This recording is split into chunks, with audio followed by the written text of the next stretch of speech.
Aha. Erkin Bey hoş gördük, Hidayet Bey hoş gördük. Her ikinizi siz canlı efirdəsiniz. Buyurun. Hoş bulduk, sağ olun.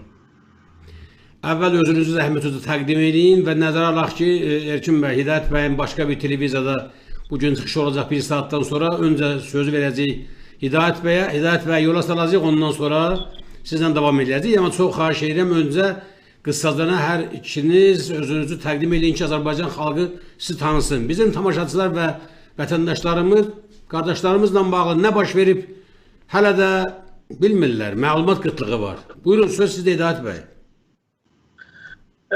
Öncelikle Azerbaycan sizlere teşekkür ederiz, minnettarlığımızı böyle bir günde bizi unutmadığınız için bizim sesimize Azerbaycan'daki kardeşlerimizle duyurmak istediniz. Bunun için biz çok teşekkür ederiz, minnettarlığımızı bildiririz. Ben Hidayet Oğuzhan, Doğu Türkistan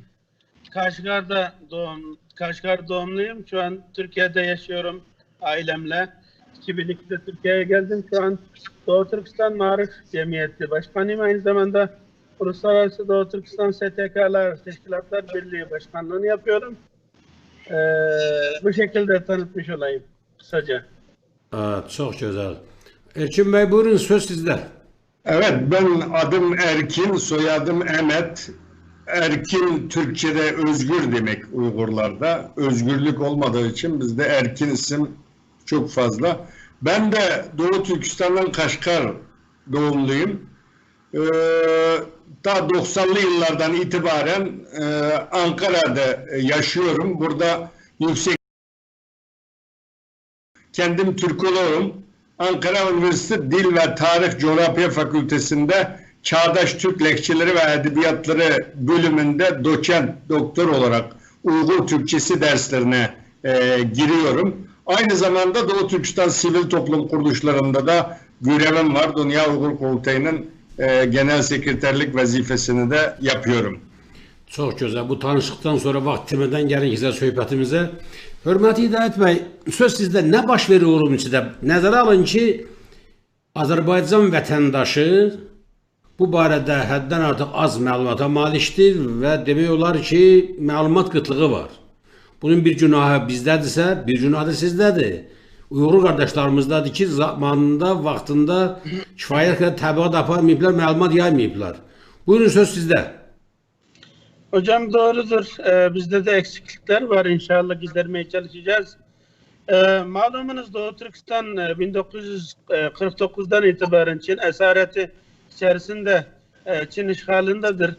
Bu nedenle aslında Doğu Türkistan'ın dış dünya, özellikle Türk dünyası Ürümçi katliamında daha fazla anladı.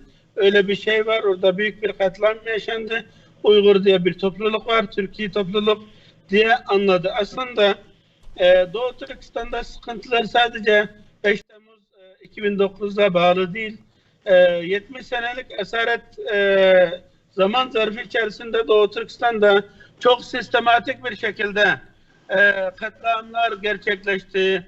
Uygurlar Çinlileştirmek için çok ciddi bir şekilde kültürel, dini, dil, örf, adet, kültür, medeniyet miraslarımızı her açıdan Doğu Türkistan'ı yok etmek için, insanları Çinlileştirmek, mankurtlaştırmak için elinden gelen her şey denedi. 70 senedir çok insan hakları ihlalleri açısından, hak hukuk açısından Doğu Türkistan'da ciddi sıkıntılar vardı ama milletimiz buna tek başına dünyadan tamamen tecrit edilmiş, kendi Türk soydaşlarından çok uzakta, yakında olsa dahi birbirine kapıları kapalı olduğundan dolayı çok uzakta hayatlarını geçirdi. Kendi milli kimliğini, Türklük, Uygurluk kimliğini bu şekilde çok eziyetler içerisinde kurbanlıklar vererek muhafaza etti. Ancak bu 70 senelik Doğu Türkistan'daki Çin'in zulmü, baskılar, soykırımlar, katliamlar insanların kalplerinde, ruhlarında birikti, toplandı. Ancak malumunuz bu Ürümçi katliamını tetikleyen bir büyük hadise oldu. 2009 26 Haziran'da 6. ayın 26'sı Şavgen, Guangdong eyaletinin Çin'in iç kesiminde Şavgen kentinde Uygurlar çalıştırıyordu. Biliyorsunuz Doğu Türkistan'dan gençleri çok uzaktan beri Çinleştirmek, ruhunu yok etmek için, Doğu Türkistan'da karşılıklı olarak demografisini değiştirmek için çok sayıda Çinlileri getirir ve çok sayıda keza Uygurları Çin'e gönderiyorlardı. Orada çalıştırılıyor çeşitli fabrikalarda, fuhuş alanlarda, her yerde. Keza orada Şavgen'de bir fabrikada Uygurlar çalışıyordu. Bir Uygur kızımızın ırzına geçildiği, namusa tecavüz edildiği haberi yayılmıştı o zamanda. O nedenle bir Çinliler arasında, Uygurlar arasında ufak küçük çapta bir kavga olmuş. Bunu bahane ederek o gece 26 Haziran'da Urumçi'de, Şavgen'de o fabrikanın evlerinde Uygurların kaldığı eve yaklaşık 4000 civarında deniliyor. Görüntülerde de çok kalabalık Çinliler olduğunu görebiliyoruz. Orada sabaha kadar çok barbarca, vahşice insanları katlediyorlar. Ve o bütün gece boyunca Çin gibi bir ülke biliyorsunuz çok sert bir rejim var, komünist rejim var. İnsanlar Çin lehine olsa dahi sokaklara o şekilde çıkıp bir operasyon yapamaz, böyle bir şiddete başvurması mümkün değil. Demek ki Çin ona müsaade etti. Sabaha kadar yani yüzlerce kardeşlerimiz şehit edilmiş. O videoyu daha sonra Çinliler kendi paylaşıyor sosyal medyada. Paylaşınca daha sonra Urumçi'de o dönemde daha dikkat çekmemiz gereken bir şey var. Türkiye Cumhuriyeti Cumhurbaşkanı o esnada Urumçi'deyken bu olay gerçekleşiyor. Ve Urumçi'de gençlerimiz sadece barışçıl bir Doğu Türkistanlılar normalde Çin bayrağını elinde tutmaz. Yani Çinlilerin orada bir soykırım gerçekleştirmesini bildikleri için bahane ederek isyan bahanesiyle ihtiyatlı bir şekilde onlar barışçıl bir yürüyüş yapıyor. Ancak Çin bu yürüyüşü bir isyan olarak ilan etti ve büyük bir soykırım ondan sonra zaten 5 Temmuz'da o yürüyüş esnasında Çin büyük bir katlama imza attı. Binlerce insan, yani sayılar çok net söyleyemiyoruz ama binlerce insan şehit edildi ve binlercesi tutuklandı. Ondan sonra onları da seri bir şekilde senelere yayarak yavaş yavaş onları idam etti. Ve çok sayıda insan muhabbet hapse çarptırıldı ve Urumçi malumunuz bizim Doğu Türkistan'ın başkenti olmasına rağmen Çin oranının tamamen demografisini değiştirmiş, Çinleştirmiş. Bizim nüfus oranımız %18'e denk geliyordu o zaman da 2009'da. Orada o kadar Çinleşmiş, Çin asimilasyona tabi tutulan, yoğun bir Çin asimilasyon ve baskısına tabi tutulan ve nüfus dengemizin çok az olduğu bir bölgede insanların o kadar büyük bir direnç göstermesi Çin'i çok şaşırttı ve ürküttü. Bu nedenle orada çok sert bir tavırla büyük bir katlama imza attı. Bunu hepimiz beraber gördük, izledik. Dünyanın reaksiyası ne oldu buna? Hocam o zamanlarda şöyle diyelim, esasen Türk İslam dünyasında çok ciddi bir tepki olmadı. Daha sonra bu herhalde bu iş sakinleşeceğini düşündüler. İlk 1-2-3 gün içerisinde hiçbir ülke buna bir şey demedi. Türkiye'de de bir sakinlik vardı. Çin halkına başsağlığı diledi o zamanın Dışişleri Bakanı. Ama baktı ki bu mesele daha derinleşiyor, şiddet daha büyüyor. Her geçen gün Doğu Türkistan'da katliamın boyutu daha da büyüyünce o zaman Türkiye Başbakanı, dönemin Başbakanı şu anki Cumhurbaşkanımız Sayın Recep Tayyip Erdoğan çok böyle sert bir açıklama yaptı. Burada bir soykırım oluyor. Biz Türkiye'de de 300 bin Doğu Türkistanlı var, Uygur kardeşimiz var. Bunların akrabalarına karşı bu kadar büyük bir suç işlenirken biz sessiz kalamayız dedi. Ve bazı bakanlar heyecanla yani orada bir Çin mallarına boykot edelim gibi sert tavırlar da sergilendi. Ancak bu Doğu Türkistan'daki bu olayların dinmesiyle beraber unutuldu gitti. İslam İşbirliği Teşkilatı, İslam ülkeleri çok sessizdi ancak Türkiye bu İslam İşbirliği Teşkilatı'nın başında dönem başkanı Türk olunca Ekmelettin Bey vardı. Bu nedenle biraz ilgi gösterildi. Bazı Müslüman ülkelerin o konuda soğuk davranmasına rağmen Urumçi'ye bir heyet gönderildi. Ancak bu çok caydırıcı bir açıklama veya tedbir olmadığı için yani o da o şekilde neticesiz bir ziyaret oldu. Diğer İslam ülkelerinde çok yani resmi olarak bu konuya çok ciddi tepki olmadı. Sadece Türkiye Başbakanı bir sert açıklama yapmış oldu. Ancak Türkiye'de ve Azerbaycan'da da biliyoruz, Malezya, Endonezya gibi yerlerde de Çin'in Urumçi katliamına yönelik protestolar, faaliyetler yoğunlaştı. Bunu biliyoruz. Hidayət bəy, təbii ki, Erkin bəy bu barədə geniş danışacağıq, müzakirə edəcəyik. Bu barədə həmin hadisələrlə bağlı Erkin bəyin mən bayaq gördüm, 2 kitab deyəsən Erkin bəy yayıbdı. Amma istərdim sizdən bir söz soruşum. Uyğur qardaşlarımız Azərbaycan dövlətinin rəsmləri ilə bu hadisələrlə bağlı bir əlaqə qurublarmı, danışmısınızmı?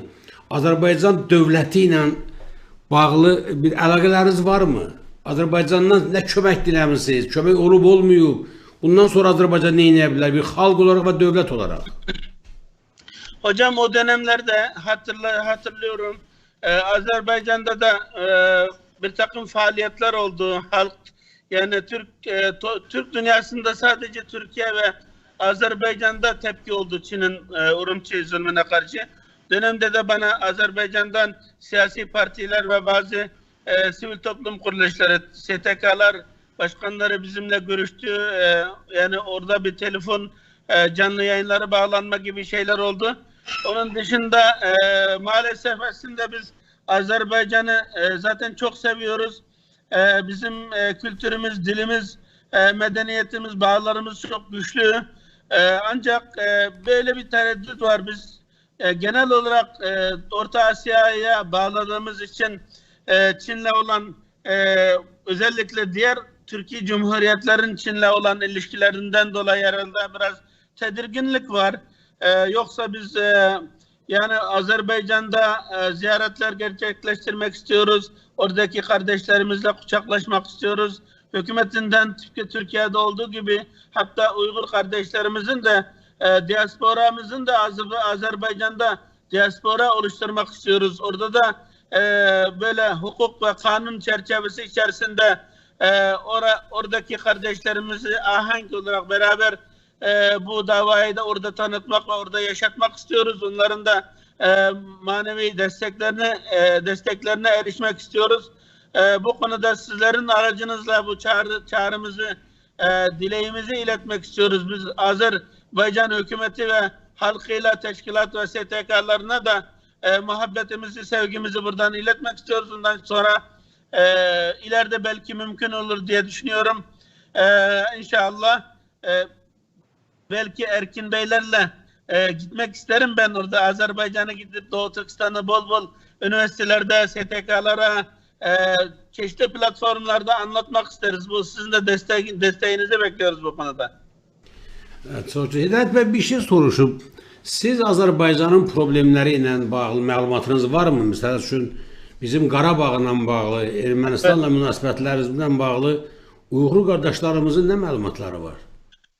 Doğu Türkistan'da açıkçası söylesem bizim toplumumuzda genelde çok derin bir yani bu konuda bilgisi olmadığını söyleyebilirim. Ancak Türkiye'de yaşayan bizim gibi STK'lar olunca biz Türkiye'de bu konuda hassasiyetleri biliyorsunuz. Türkiye'de Karabağ ile ilgili bütün teşkilatlar özellikle milliyetçi cephede halkımızın çok yoğun hassasiyetleri var bu konuda. Biz de birçok toplantılara katılıyoruz. O özel günlerde biz de o hassasiyetleri paylaşıyoruz. Bu anlamda bir bağımız var, biraz olsa da bir bilgimiz var. Ama genel olarak bizim toplumun çok bilgili olmadığını söyleyebilirim. Görürsünüz de eyni problemləri yaşayırıq. Bizim dərdimizi siz, sizin dərdinizi biz bilmirik. Ona Doğru. görə də üstümüzə düşmənlər ayaq açıblar. Evet, evet.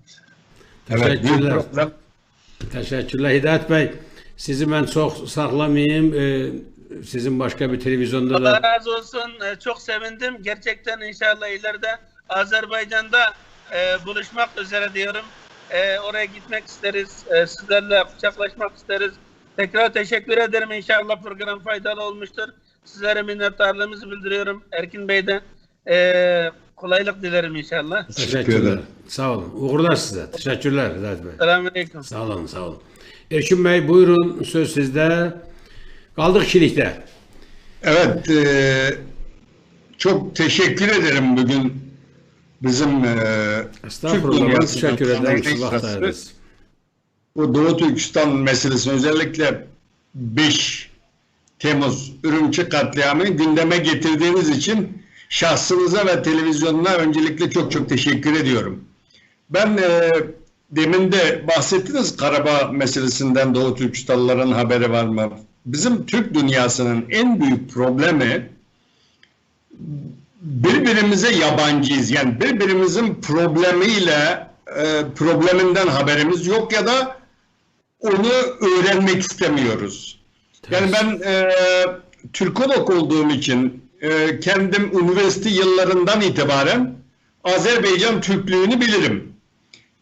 Güney İran Türklüğünü bilirim. Karabağ meselesini bilirim. Bütün Türk dünyasının meseleleriyle ilgilenirim. Ama biz Türk olmak için madem biz 300 milyon Türk var Türk dünyasında diyoruz. Eğer bir Türk'ün ayağına iğne girdiği zaman benim canım yanıyorsa o zaman biz kardeş olabiliriz. Olmazsa sadece lafta kalır bu. Dolayısıyla bu sohbete girmeden önce Hidayət Bey de bahsetti. Ben kısa olarak yani bu 5 Temmuz Ürümçi olayı ne? Çok kısa olarak ben size televizyon seyredenlere bir bilgi vermek istiyorum. Şimdi haritadan da görüyorsunuz Doğu Türkistan dediğimiz zaman o coğrafya 1.862.000 kilometre kareli, kuzeyde Kırgızistan, Kazakistan, Altaylar, ondan sonra güneyde de Pakistan, Hindistan, burayla hududu olan, doğuda da Çin Halk Cumhuriyeti ile bizi işgal eden Çin'le hududu olan Çin'in batıya açılan çok önemli kapısı. Yani tarihte de Göktürk Devleti'ne, Hun Devleti'ne, Karahanlılar Devleti'ne, ondan sonra 1933'te kurulan Doğu Türkistan İslam Cumhuriyeti'ne, 44'te Sovyetler Birliği'nin desteğiyle kurulmuş olan Doğu Türkistan Cumhuriyeti'ne ev sahipliği yapmış, Tanrı Dağı'nın bulunduğu, Kaşgarlı Mahmut'un, Yusuf Hasacip'in yaşadığı Türk toprağı. Yani bugün Çinliler daha yeni dağıttı Türkiye'de. Diyor ki Uygurlar Türk değildir. Doğu Türkistan ezelden beri Çin'in toprağıdır.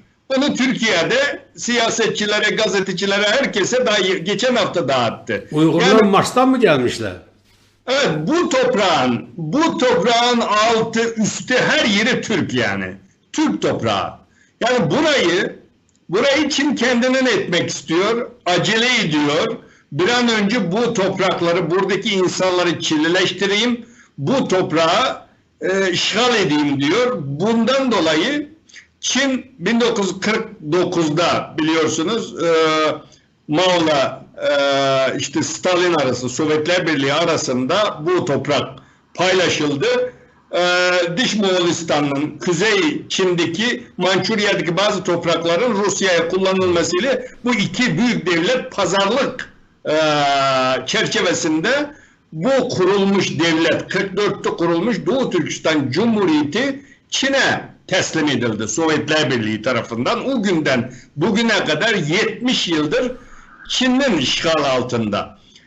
Bu özellikle 1990'lara kadar Çin'in Çin ekonomik olarak zayıftı, fakir ülkeydi, eğitimde de dünyada gerideydi.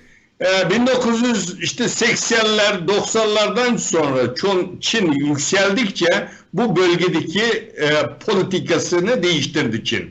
Özellikle 1991'de bu kardeş cumhuriyetlerin bağımsız olması, Sovyetler Birliği'nin parçalanıp burada 5 tane Türk Cumhuriyeti'nin bağımsızlık ilan etmesiyle beraber Çin tedirgin oldu. Bölgedeki politikasını sertleştirmeye başladı. 1993'te bir karar aldılar. Dedi ki çift dilli eğitime geçeceğiz. Yani bizim tarihten bugüne kadar Uygurca hiçbir zaman yasaklanmamış.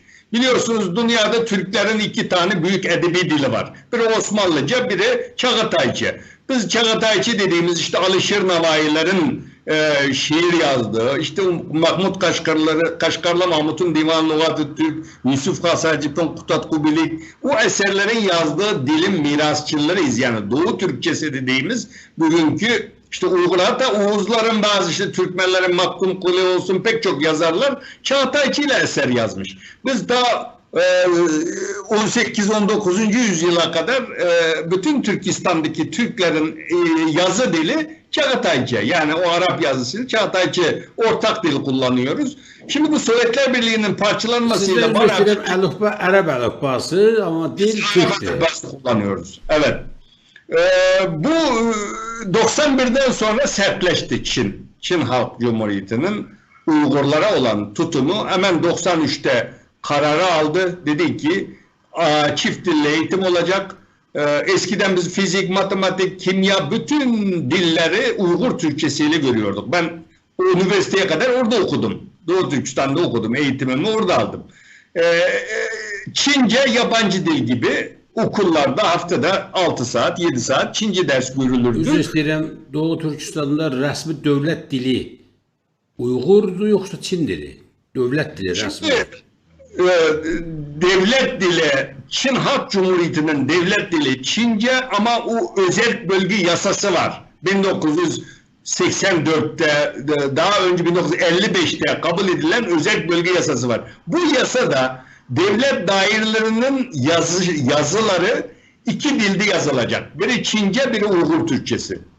İlkokuldan üniversiteye kadar isteyen Uygurca'da eğitim alabilir, isteyen çocuğunu Çince okula verebilir. Böyle bir yasa var. Yani neşriyat, yayın, medya, her şey istersen Uygur Türkçesiyle, istersen Türkçe ile yapabilir. Dolayısıyla bütün bu Türk Cumhuriyetlerine kıyasladığımız zaman bizim Uygur Türkçesinin, Uygurcanın kullanım şeyi çok kuvvetliydi yani güçlüydü. Ben bütün Türk Cumhuriyetlerini gezdim. Rusçanın etkisi korkunçtu diğer cumhuriyetlerde.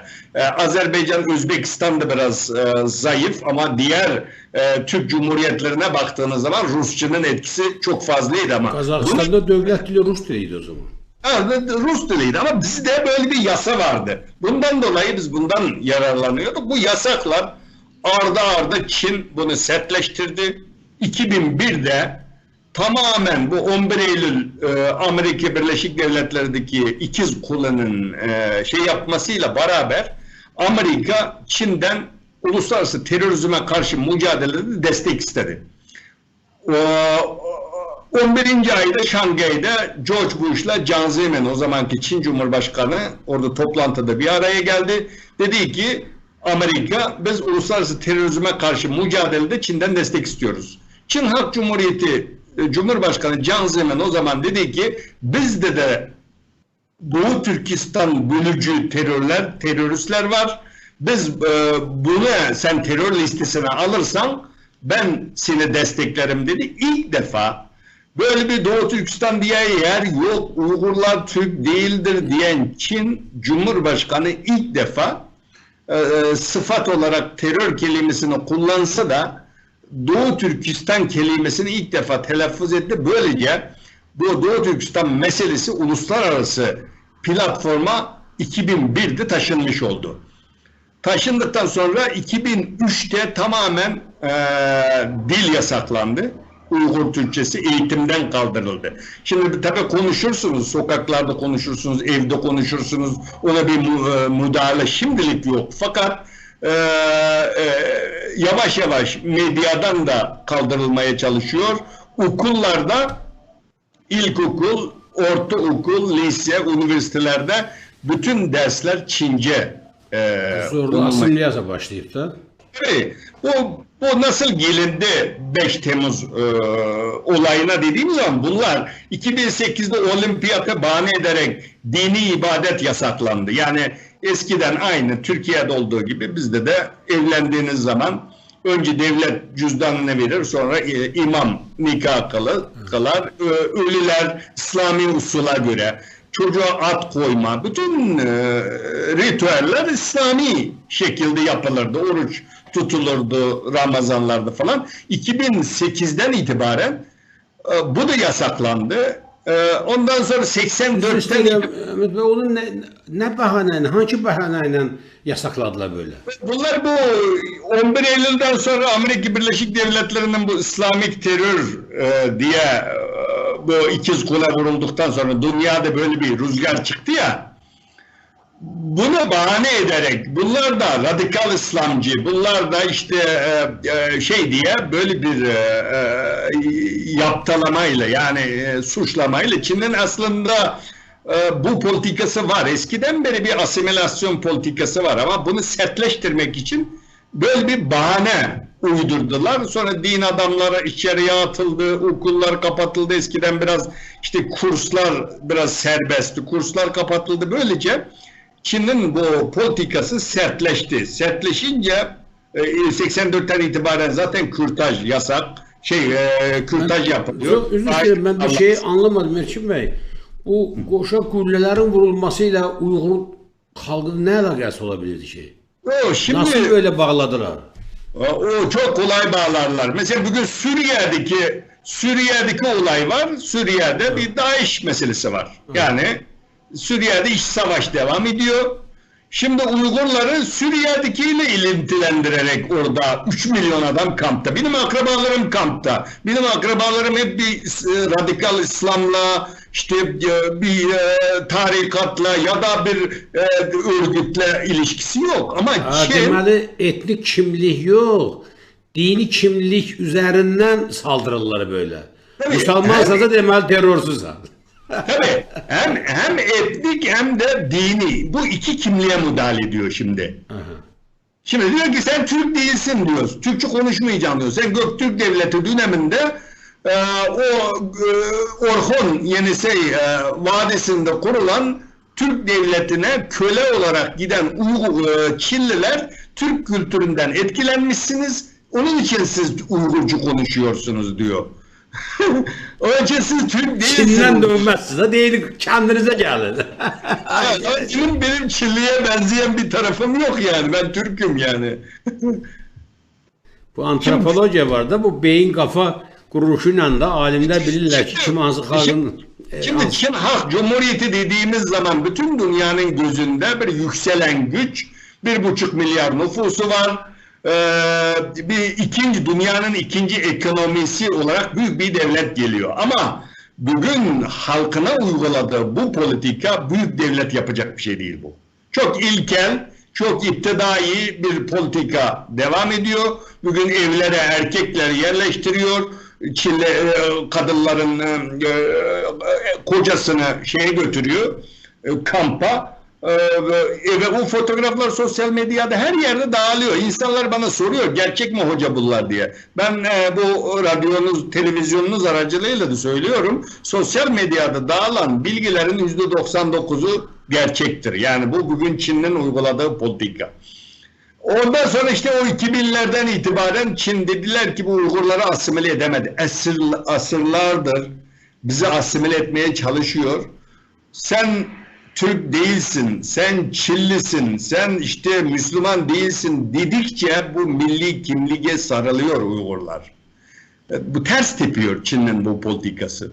Böyle olunca bunlar dedi ki bunları iç bölgeye götürelim, orada asimile edelim. Aynı Stalin'in 1944'te Alaska Türklerine, Kırımlılara yaptığı sürgününü bugün 21. yüzyılda Uygurlara yapıyor. Bu Çin'in en yoğun yaşadığı iç bölgelere Uygurlara iş vaat ederek işte size iş bulacağız, iyi maaş vereceğiz, götürüyor ama ondan daha fazla Çinliyi bizim bölgeye götürüyor. Eğer samimi ise halkına iş vermek, aş vermek istiyorsa o Doğu Türkistan'da da verebilir o işi.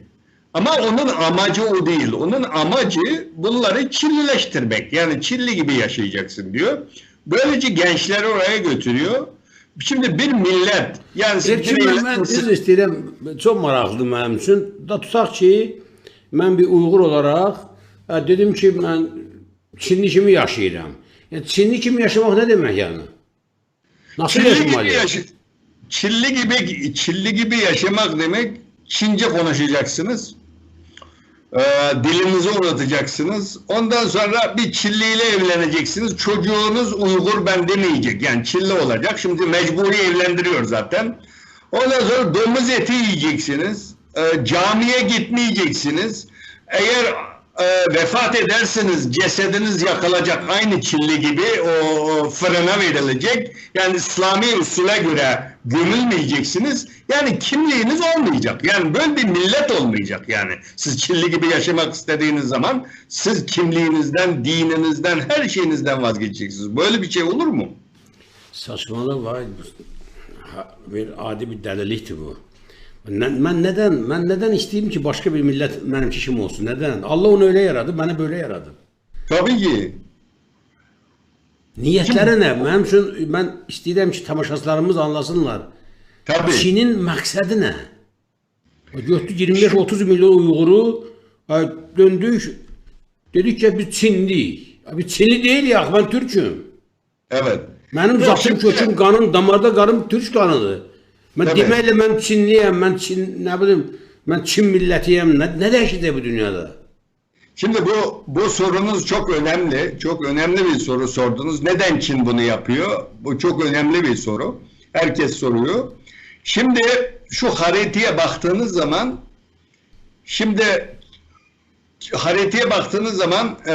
kuzeyde Çin'in kuzey tarafında Moğolistan, Sibirya var. Böyle doğuya gittiğiniz zaman Japon denizi, güneyde Çin denizi, Himalaya dağları. Şimdi Çin'in tek dünyaya karadan açılan kapısı Doğu Türkistan. Yani Çin yükselen bir ekonomi, yükselen bir güç. Siz mal üretiyorsunuz, malı satmak için pazarınız lazım.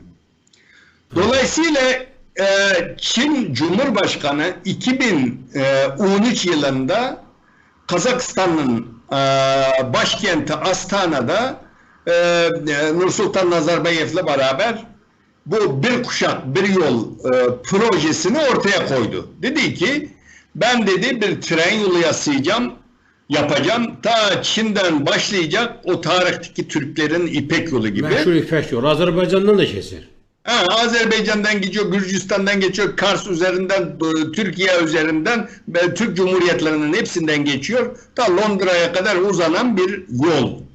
Bu bir kuşak bir yol. İpek yolunu Çin yapmak istiyor. Bunu dünyada büyük devlet olmak için bunu yapmam lazım diyor. Bu yol 3 yol. Biri güney taraftan Afganistan, Pakistan üzerinden Gwadar limanına, Hint okyanusa uzanan bir yol. Bir tanesi kuzeyde bu Sibirya üzerinden, Moskova üzerinden giden bir yol. 3 tane bu Çin'in demir yolu projesi var. Bu projenin gerçekleşmesi için Doğu Türkistan'ın istikrarlı olması lazım. Burası rahat olması lazım. Bu birinci neden. İkinci bir neden, şimdi Çin yükselen bir güç, petrol çıkmıyor Çin'den. Bu Çin'deki tüketilen petrolün %30'u bu bölgeden sağlanıyor. Düşünebiliyor musunuz? 1,5 milyar nüfuslu bir devlet. Bu devletin petrolünün %30'u Doğu Türkistan'dan çıkıyor. Ben çocukluğum Doğu Türkistan'da geçti, Kaşgar'da. Orada yaşadım, doğdum, büyüdüm. Orada köylerde işte aynı Azerbaycan'da olduğu gibi böyle kuyular var, petrol kuyuları var. Bunları Çin işletiyor. Burada hiçbir Uygur çalışmaz. Çin kendi öz ihtiyaçlarını yəqin ödeyə bilmir ki, neftdən, xaricdən, Saudiyadan, Suriyadan neft alır, İrandan neft alır. Bunu da söyleyeceğim. Yani petrolün %30'u bu bölgeden, diğerlerini de diğer ülkelerden ithal ediyor. Ya doğal gaz da öyle. Doğal gaz da bugün Türkmenistan işte Hazar üzerinden boru hattı döşemek istiyor. Aynı bu Ceyhan boru hattını Azerbaycanlı görüşüyor. Oradan Çin'e bağlamak istiyor. Bunlar hepsi bu bölgeden geçiyor. Şimdi Çin elektriği kömürden üreten bir ülke. Yani Şərqi Türkistan əziz vətənlər, mən istəyirəm tamaşaçılarımız bir şey dəqiq başa düşsünlər. Şərqi Türkistan Çin üçün bir nəfəslik. Orta Asiya, oradan da Xəzər, Azərbaycan, Gürcüstan, Türkiyə və Qərb dünyasına, Avropaya gedən yolun nəfəsliyi Doğu Türkistan, Şərqi Türkistandır. Aynen. Uyğurların ərazisindən keçir. Tabii. Yəni bu ərazidən keçən yola görə də, petrol borusuna görə də, qaz borusuna görə də, istənilən kommunikasiya xəttinə görə də Uyğur türküdən para verməlisən, pul və ödəməlisən bu torpağın sahibinə. Məhz bunu ödəməsin deyə, Uyğuru acından öldürsün deyə orada asimilyasiya edir, insanları köçürür Çinin daxilinə, ki o da rahatlıqla öz işini görə bilsin. Qardaşım, sən əgər bunu, sən bu Uyğur türkünü öz vətəndaşın, kəndi vətəndaşın hesab edirsənsə, sən niyə bunu eləyəsən? O da sənə verici verir Çinli kimi, nə bilim başqa millətlər kimi. Çin həm də çox millətli dövlətdir deyə, açığı burada mən bir şey də deyim. Erkin bəy, bunu həm tamaşaçılarımız da bilməlidir, Uyğur qardaşlarımız da bilməlidir. Çin imperiyadır. Çin böyük bir imperiyadır. Çin vaxtilə SSR ilə bağlı ki deyirdilər, kommunistlərlə bağlı, xalqlar həbsxanasıdır. Çində bir neçə xalq yaşayır, müxtəlif. Dini ayrı olan, etnik mənsubiyyəti farklı olan, adəti, ənənəsi, tarixi farklı olan və Çin gözəl anlayır ki, istənilən imperiyanın dağılması məhz onun daxilindəki etnik problemlərlə bağlıdır. SSR-ni belə dağıtdı Amerika. Milli qarşıdurma yaratdı, etnik problem yaratdı. Yadı Özbəkistanda, Tacikistanda, Gürcüstanda, Aska türkləri, Azərbaycanda, hər yerdə bu yol dağıtdılar. Çin çox güman ki, gələcəkdə belə bir problem yaşamasın deyə öz daxilində etnik xalqları kompakt yaşamağa imkan vermir. Dağıdır, Uyğurları gətirir, qarışdırsın Çinlə, daxillə, başqalarını başqa Uyğur deyək ki, torpaqlarına yerləşdirsinlər, böyle bir qarışdırsınlar. Tabii, asimile. O kompaktlığı pozmaq için bu çalışırlar, ama 25-30 milyon insanı ya bula bir yerindən köçürüb, ya fiziki cəhətdən öldürməlidirlər, ya da dünyanın gözü qabağında elə bir cinayət baş verməlidir ki, bu bəşəriyyətə və insanlığa qarşı cinayətdir ki, dünya buna göz yummamalıdır. Tabii. Buyurun. Şimdi bu nedenden dolayı Çin bu politikayı reva görüyor Uygurlara. Şimdi bu İpek yolu işte sadece demir yolu diye geçmemek lazım. Yani tarihe baktığınız zaman İpek yolunun elinde bulunan milletler çok güçlü devletler kurmuştur. Yani tarihte Türklerin elindeydi İpek yolu.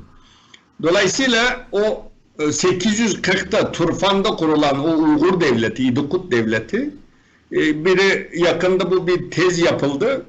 Şimdi o zaman bugün biz sigorta nereden çıkmıştır dediğiniz zaman 15-16. yüzyılda işte Hollanda'dan çıkmıştır falan diye derslerde öğretiyoruz. Batılı kökenli diye. Ama o zaman kervanlar geçiyor orada. İşte mallar geçiyor.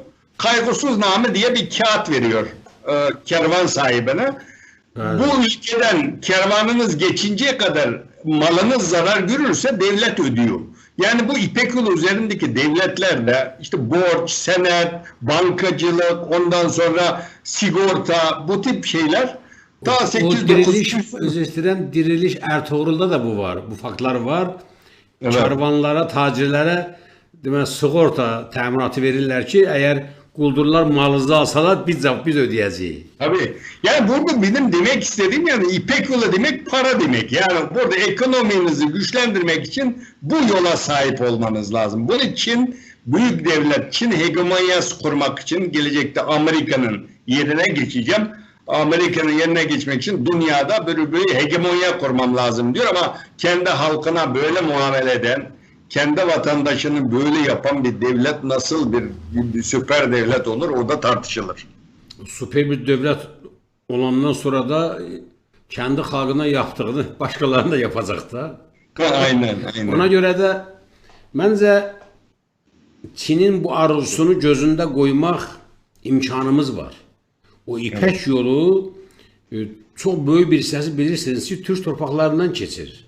Tabii ki. Orta Asiyadan belə Xəzər, Azərbaycan, Türkiyə.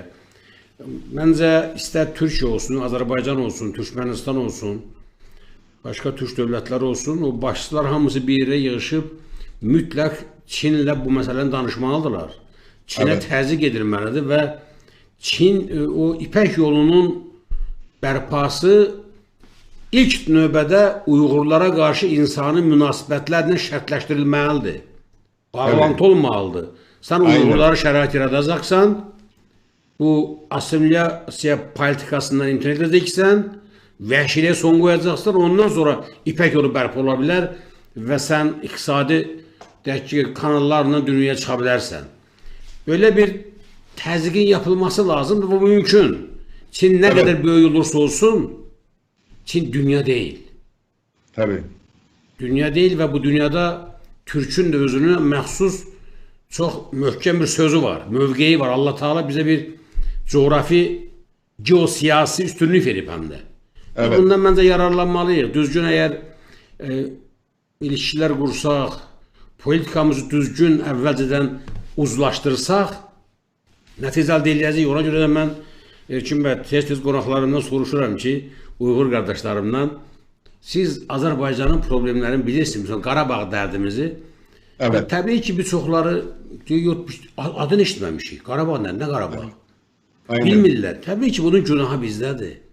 Əgər Uyğur Qarabağ problemini, Azərbaycanlı Urumçu faciəsini bilmirsə, bunun ilk səbəbkarı bu faciəni yaşayan özləridir. Siz öz faciənizi, biz öz faciəmizi bar-bar bağırmalıyıq.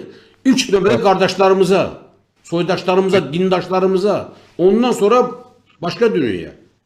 Evet. Təəssüf ki, bunu eləyə bilmirik. Bu sahədə sizlərin də böyük problemləri var, bizim də. Evet.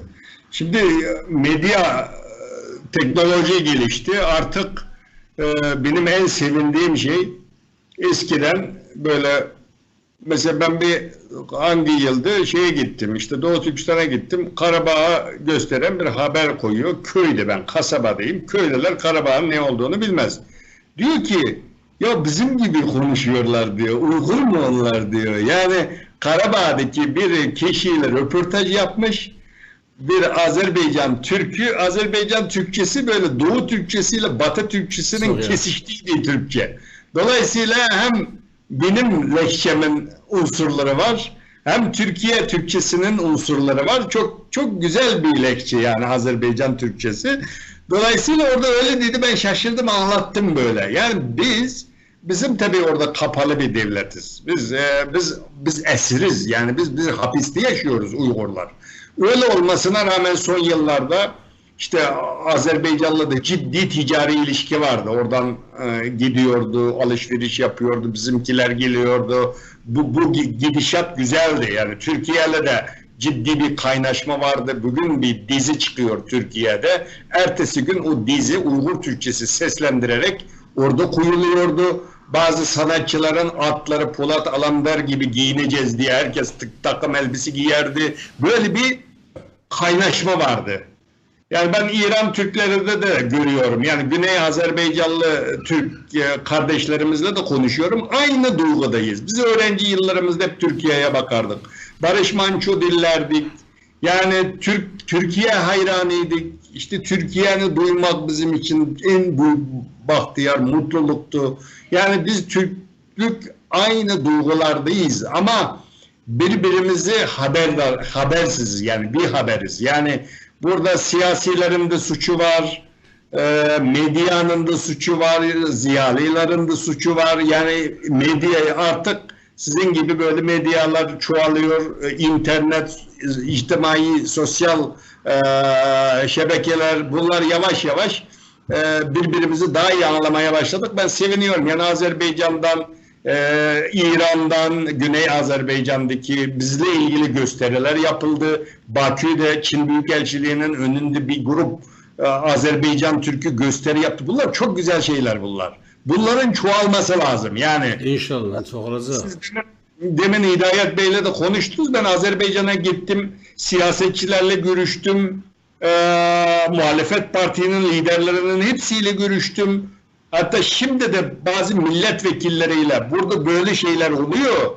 Bir şey söyleyin bunlar için. Siz kardeşiz falan. Cevap vermekten korkuyorlar. Yani bu artık değişmesi lazım. Yani orada bakın Uygur Türk'ü diye geçmememiz lazım. Biz hepimiz biriz, ortağız. O Kaşgarlı Mahmut hepimizin değeri. Divan Lugatı Uygur dememiş adam. Divan Lugatı Türk yazmış. Türk olan herkesin Kaşgar, herkesin şehri. Orası zarar gördüğü zaman hepimizin dur Çin deme hakkımız var. Yani bugün artık yani bugün ben Türk dünyası 20 kaç yıldır ben kurultaylara katıldım. Bütün Türk Cumhuriyetlerine gittim. Siyasetçileriyle, akademisyenleriyle, gazetecileriyle hepsiyle görüştüm. Benim bugün üzüldüğüm şey orada bir insanlık suçu işleniyor. 25-30 milyon Türk yok edilmek isteniyor. Kültür yok edilmek istiyor. Dil yok ediliyor. Bu bizim bir parçamız. Azerbaycan Türk'ünün bir parçası. Kazağın, Kırgız'ın, Özbek'in, Çuvaş'ın, Tatar'ın, Yakut'un, Tuva'nın hepsinin bir parçası oradaki kültür. Buna Türk dünyası olarak böyle çok sert gidin, Çin için savaş edin demiyoruz. Yani buna bir dur demek lazım. Yani bu ülkeler ses çıkarmalıydı. Yani bu bizi yok ettikten sonra bu Türk dünyası için Çin büyük bir tehdit. Yani bu gelecekte göreceksiniz. Türk dünyası için değil. Şimdi Türk dünyası için değil. Çin bu əxlaqıyla bütün dünya için tehdit. Doğru. Bütün dünya için tehdit ve biz bunu dünyaya anlatmalıyız. Eğer bugün medeni dünya, Avrupa, Çin'in Uygurlara karşı törətdiyi bu cinayetlere, bu vəhşiliklərə dur demezse, bu vəhşilikləri yarın kendi kapısında bulur. Bunun bir başka adı yok. Onun için de biz bu meseleni Çin, Uygur, Çin, Türk, Çin, İslam problemi kimi yok. Bence hem de Çin insanlık problemi kimi, Çin dünya problemi kimi bütün dünyaya çatdırmalıyıq. Mən hesab eləmirəm ki, siz deyən kimi bu problemi həll eləmək üçün Türk dünyası veya dünya Çinlə müharibə eləməlidir. Yox, amma elə iqtisadi, siyasi, sosial alətlər var ki, biz Çinə təsir edə bilərik. Bunun üçün də Türk dövlətləri başçıları mütləq bir araya gəlib bir ümumi strateji müəyyənləşdirməlidirlər. Uyğurlarla bağlı. Sizin də bilməyiniz üçün indidən deyim ki, Erkin bəy, Azərbaycanda vəziyyət heç də sizdəkindən fərqli deyil. Sizdə Çin siyasət aparır, politikanı aparır. Azərbaycanda da eyni politikanı bugün Rusiya və ermənilər aparır. Biləsiniz ki, niyə bayaq dediniz ki, deputat Uyğur problemini dilinə gətirməyə qorxur? Tabii qorxacaq. Nədən? Çünki o deputat dediğiniz o adam Azərbaycan xalqının iradəsini ifadə eləmir. Onu mənim xalqım seçməyib. Mən istəyirəm ki, siz Azərbaycanın daxili siyasətindən də tam xəbərdar olasınız. Biləsiniz, bugün Azərbaycan dövləti oğurlanıb, işğal olunub. Aynen Çin'deki kimi. Uyğur'da kimi. Şərqi Türkistan nasıl işğal olunubsa, Azərbaycan da bugün işğal altındadır. Biz formalite olarak güya suvereni, müstəqillik, BMT-nin üzvüyü. Bir Azərbaycan dövlətini mənim xalqım idarə etmir. Bunu bilin. Yoksa bunu bilmezseniz böyük səhv bırakarsınız, böyük problem yaşayarsınız. Bunu bilin. Azərbaycana gidəndə bir şey əvvəlcədən bilməlisiniz ki, Azərbaycanın prezidenti də, rəsmi dairələri də, deputatları da hamısı Türkün düşməni. Azərbaycan xalqının düşməni. Bu adamlar Ermənistan tərəfdən, Rusiya tərəfdən idarə olunurlar. Bizdə seçkilər saxtadır. Heç bir seçki olmur. Seçki sadəcə bir görüntüdür. Protokolu saxtalaşdırırlar. Əli Pirvəli deputat oldu. Və salam. Mən də prezidentəm. Dağılın evlərə. Böyük Azərbaycan.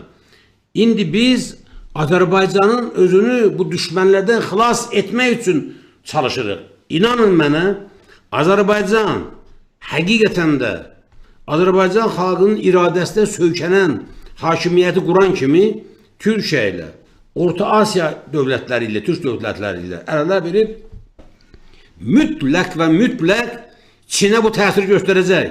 Və biz belə zəif xalq deyilik.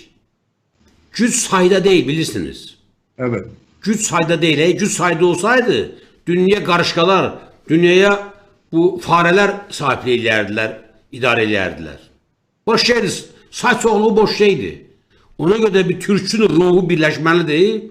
O Türk ruhu yenidən yüksəlməlidir. İnanın mənə, sizin diz çökəcək. Doğru. İnşallah. İnşallah. Bu kitaplarınızla bağlı bir məlumat versəydiniz daha yaxşı olardı. Şimdi bu kitap, bu Ürümçi katliamı ile ilgili 2009'da yazdığım bir kitap. Önce Türkiye Türkçesiyle yayınlamıştım. Sonra Uygur Türkçesine çevirdim. Şimdi Ürümçi katliamı bu 5 Temmuz günü işte öğleden sonra 4.30 gibi bir grup öğrenci, çoğu üniversitenin 1. 2. sınıf öğrencisi, bu Şavgen'de öldürülen Uygur gençlere, o Şavgen'de oyuncak fabrikasında böyle 800 çalışan Uygur genci Çinliler sabaha kadar dövüyor. Orada Çin resmi rakamları 2 kişinin öldüğünü söylüyor ama onların söylediğine göre, Uygurların söylediğine göre 40-50 tane genci döverek öldürüyor. Yani ben de Çin'in iç bölgelerinde okudum, Pekin'de okudum üniversiteyi. Bir millette, bir halkta, bir millete karşı nasıl böyle bir kin, nefret, nasıl böyle oluşabilir? Ben bu videoları seyrettikten sonra böyle tüylerim diken diken oldu. O hepsi 18-20 yaşında genç diyor ki git diyor orada bir Uygur var vur diyor. O Uygur bak kaçtı vur diyor. Böyle kaç bin tane Çinli işçi sabaha kadar dövüp öldürüyorlar. Kaç kişini yaradar ediyor. Ama bunu hiçbir Çin polisi müdahale etmiyor. Devlet 2 haftaya kadar 10 güne kadar devlet bununla ilgili hiçbir açıklama yapmıyor. Ne emniyet müdürlüğü ne şey. Hiçbir şey söylemiyor. Sonra bu öğrenciler Ürümçi'de Halk Meydanı diye bir meydan var. Buraya gidiyorlar. Diyor ki bu çocukları niye öldürüldü? Bunlar kaç kişi öldü? Kim sorumlu? Neden polis bunu müdahale etmedi? Buna bize hükümet cevap versin diyor. Orada Halk Meydanı'nda hükümet binasının önünde elinde hiçbir şey yok. Üniversite öğrencileri orada duruyor. Gösteri yapıyor sessiz. Sonra polis geliyor. 70-80 öğrenciyi orada tutukluyor. Bir tanesini de gerçek mermiyle öldürüyor. Mermi sıkıyor orada. Kurşun sıkınca bunlar o kızın cesedini alarak o şehrin iç bölgesine yönelik doğru yürüyor. Diyor ki biz sadece hakkımızı savunmak için böyle şey yaptık. Sorumlusunu bulun dedik. Biz barışçıl bir gösteri yaptık ama bize böyle cevap verdi diye cesedi alarak şehrin önüne yürüyor. Sonra Çinlilerle çatışma ortaya çıkıyor. Önüne gelen Çinliyi Uygurlar dövüyor, Uygurları Çinliler dövüyor. Burada yani etnik çatışma ortaya çıkıyor. Sonra akşama doğru jandarma, asker, polis, çok sayıda polisi bölgeye sevk ediyor Çin. Karartıyor, sokakları karartıyor, elektriği kesiyor, önüne çıkan Uygur'u kurşuna diziyor. Şimdi burada Çin dedi ki 197 ölü var, 1780 tane yaralı var diye resmi Çin böyle açıklama yaptı. Ama biz orada aldığımız bilgiler korkunçtu. Ve o zaman ben aynı zamanda bir yerde gazetecilik de yapıyorum. Şimdi ben orada telefonla röportaj da yaptım. O olaya katılan arkadaşlarla da konuştum. Çok sayıda ev şey yapıp insanları öldürüyor. Sonra o zaman dünyada bu çok büyük gündeme geldi. Yani Türkiye'de ilk defa Türkiye'de çok sert bir açıklama yaptı ama sonu gelmedi. Ondan sonra İslam Konferansı Teşkilatı, Birleşmiş Milletler çeşitli yerlerden, ama burada en önemli olan Türkiye'de eskiden Doğu Türkistan meselesi, Karabağ meselesi dediğimiz zaman milliyetçi böyle küçük medya kuruluşları gündeme getirirdi. Ama Doğu Türkistan meselesinde büyük medya kuruluşları, ulusal kuruluşların hepsi bir haftaya kadar bunu gündemde tuttu. Sonra ben dedim bunu bir kitap haline getirelim, tarihe bir not düşelim diye. Ben bu 5 Temmuz Ürümçi katliamı ve Doğu Türkistan diye bu kitabı yazdım. Orada Çinliler ne dedi, Uygurlar nasıl cevap verdi, bunun ortaya çıkmasındaki sebepler ne, neden böyle bu patlak verdi.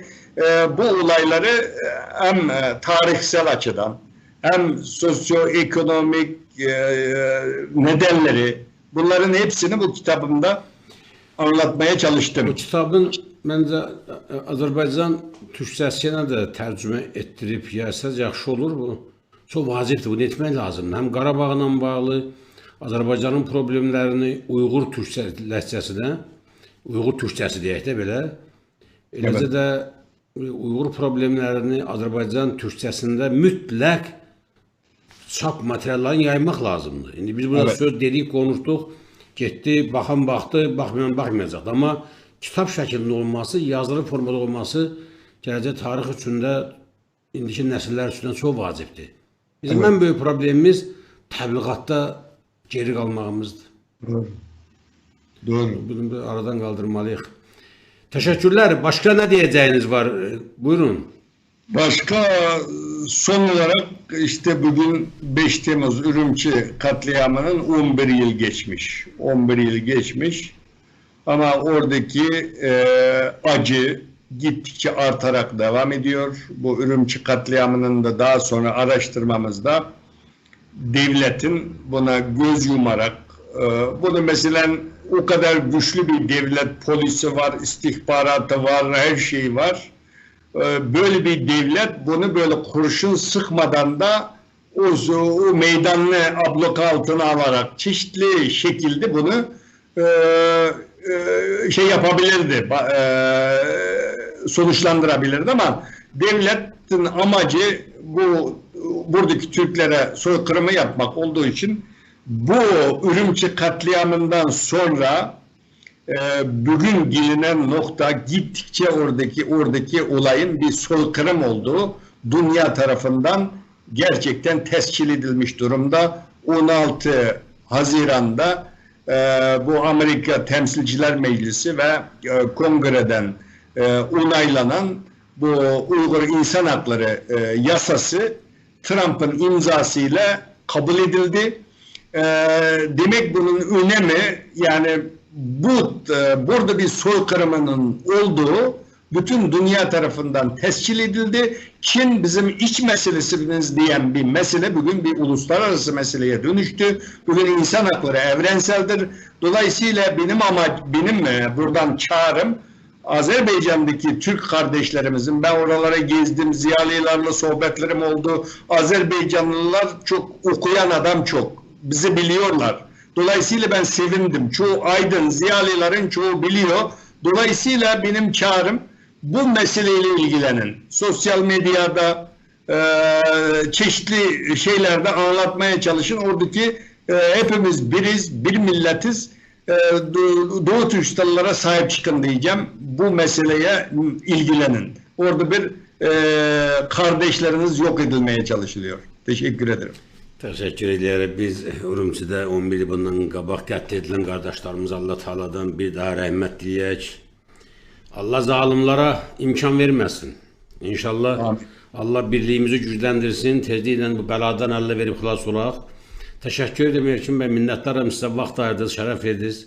Sağ olun. Herhalde biz yalnız böyle günlerde yok. Adi günlerde de problemlerimizi, dertlerimizi birbirimize danışmalıyız demeliyiz. Ona göre de siz de bilin ve bütün Uygur kardeşlerimize de buradan səslənirəm. Azərfirdim TV olarak, Azərbaycan xalqının səsi olarak bu kanal həmişə üzünüz açıqdır. İstədiyiniz vaxt, gecə gündüz mənə telefon açıb, mənim sözüm var, mənə efir ayır deyə məni narahat edə bilərsiniz. Mən də bir qardaşınız kimi, bir Türk oğlu Türk kimi qulluğunuzdayım. Teşekkür ederiz. Çok sağ olun. Təşəkkürlər var olun, minnətdaram sizə, çox sağ olun. Əslən vətənlər, değerli dostlar, hörmətli xanımlar və bəylər, bugün 5 iyul Urumçidə Uyğur qardaşlarımıza qarşı Çin dövlətinin törətdiyi soyqırımı günüdür. 2009-cu ilin 5 iyulunda Urumçidə Uyğur türklərinə qarşı məhz türk olduqlarına görə, məhz müsəlman olduqlarına görə fiziki baxımdan məhv etmə aktı həyata keçirilib. Mən bir dəfə dedim sizə, 1948-ci ilin dekabr ayında qəbul edilmiş genosid haqqında beynəlxalq konvensiyaya uyğun olaraq, o gün mən danışmışdım sizə bu haqda, bu konvensiya 51-52-ci ildən qüvvəyə minib, bu hadisə də olub 2009-cu ildə. Həm Uyğur qardaşlarımız özləri təşəbbüs göstərməlidirlər, materiallar toplanmalıdır, baş verən hadisədə öldürülən insanlar haqqında, hər bir adam haqqında məlumat toplanmalıdır, dosyalar hazırlanmalıdır, təqdim olunmalıdır beynəlxalq məhkəmələrə. Eləcə də Xozalı soyqırımı ilə bağlı, Qarabağda öldürülən, hətta ondan qabaq İrəvandan vəhşicəsinə döyülərək öldürülüb, yollarda, nə bilim, evləri yandırılan, malı mülki əlindən alınan, fiziki cəhətdən, iqtisadi cəhətdən imkansızlıq şəraitinə salınaraq ata yurtlarını, ana vətənlərini, insanların tərk etməsi faktlarını, qardaşlar, biz toplamalıyıq, dövlət olaraq verməliyik beynəlxalq məhkəmələrə ki, o Ermənistanın törətdiyi türk soyqırımı da qeydə alınsın, eləcə də Çinin törətdiyi Uyğur soyqırımı da, Uyğur türklərinə qarşı törədilən soyqırımı da mütləq qeydə alınmalıdır. Bayaq bir qardaşımız israrla zəng eləyir. İcazə verin, sözü mən verim Sahib bəyə. Alo, buyurun, efirdəsiniz. Alo. Bəli, buyurun. Akşamınız xeyir. Axırınız xeyir olsun. Qurban bəy sizsiniz. Sahib bəy, siz Qurban Məmmədova zəng eləmişsiniz və siz canlı efirdəsiniz, buyurun. Bilirəm, səs biraz pis gəldi, ona görə deyirəm. Necəsiz, nə varsınız? Səsində biraz mənim xırıltı əmələ gəlib son vaxtda. Allah kömək olsun, Allah kömək olsun qadına olaraq. Sağ ol, qada görürüm. Bilirəm, nə kəsin işin üstündəsiniz siz, bu milləti, Allah haqqı. Mən bağışlayın, Afrikaya gedib o meymunları zadıb eləsəydiniz, onlar başa düşər, bu millət başa düşür. Estağfurullah. Bu insanlar, Millətimiz əladır, başa sizə düşür, səbir narahat versin. olmayın. Sağ olun, Allah haqqı, gecə gündüz oturub biraz üstüze sağlayın. Mən də biraz narahatam. Dedim, qoy zəng eləyim, qulaq asıram ora-bura, həqiqi sizə halaldır. Azərbaycan'a da gedə bilmirik, qalmışıq burada, hər yer bağlıdır.